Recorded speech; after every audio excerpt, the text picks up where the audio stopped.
Inulan ng batikos ang tinatayo raw na bagong kapitolyo sa Cebu na sa bayan ng Balamban matapos kalbuhin at patagin ng isang bahagi ng isang bundok doon. Giit ng gobernadora ng Cebu, mabuti naman ang layunin ng pagtatayo ng bagong kapitolyo. Nasa frontline na balitang yan, John Arawa. Trending sa social media ang mga kuhang ito kung saan makikita ang pinatag at nakalbong bahagi ng bundok sa barangay Kambuhawi sa bayan ng Balamban sa probinsya ng Cebu.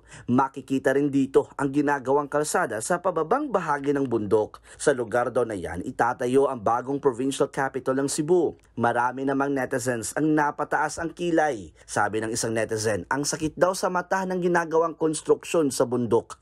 May ilan pang nagsabi na baka magdulot ito ng landslide, lalo't pinutol ang mga puno. Biro naman ng isang netizen, isang kastilyo raw yata sa ilalim ng mga ulap ang planong itayo ng lokal na pamahalaan. May nagsabi namang masyado raw malayo yan sa Cebu City kung saan naroon ang kasulukuyang kapitolyo. Sa isang ambush interview kanina sa Cebu City, sinabi ni Governor Gwen Garcia na magtatayo nga sila ng bagong provincial capital sa bayan ng Balamban.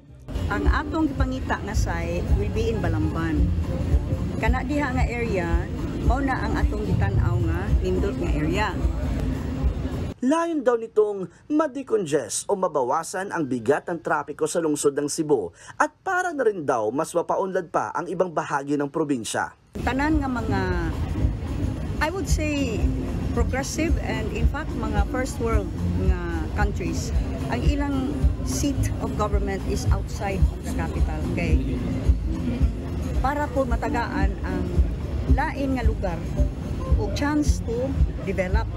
Sinabi ni Governor Garcia na ang ginagawang kalsada sa bundok ay access road na proyekto ng Department of Public Works and Highways o DPWH. Sa pamamagitan daw ng bagong kapitolyo, mapapabilis ang mga transaksyon sa pagitan ng bayan ng Balamban at Cebu City. Ana ay bukid diha nga gitrabaho.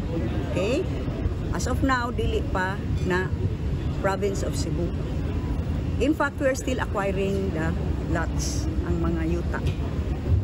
Although doon na natay commitment nga around that area, ilan na ibaligya. But wa pa na nato. Sa ngayon, nagpapatuloy pa umano ang negosasyon ng provincial government sa mga may-ari ng lupa na maaapektuhan ng itatayong bagong kapitolyo. Kamakailan lang nang maging kontrobersyal ang itinayong resort sa gitna ng Chocolate Hills sa Bohol na itinuturing na protected area. Idagdag pa ang ilang resort na itinayo sa protected area ng Mount Apo sa Davao. Nagbabalita mula sa Frontline, John Arawa, News 5. Mga kapatid, Lucy Cruz Valdez po, maging maalam at may pakialam sa mga napapanahong balita sa bansa. Tumutok at mag-subscribe sa News 5 social media pages.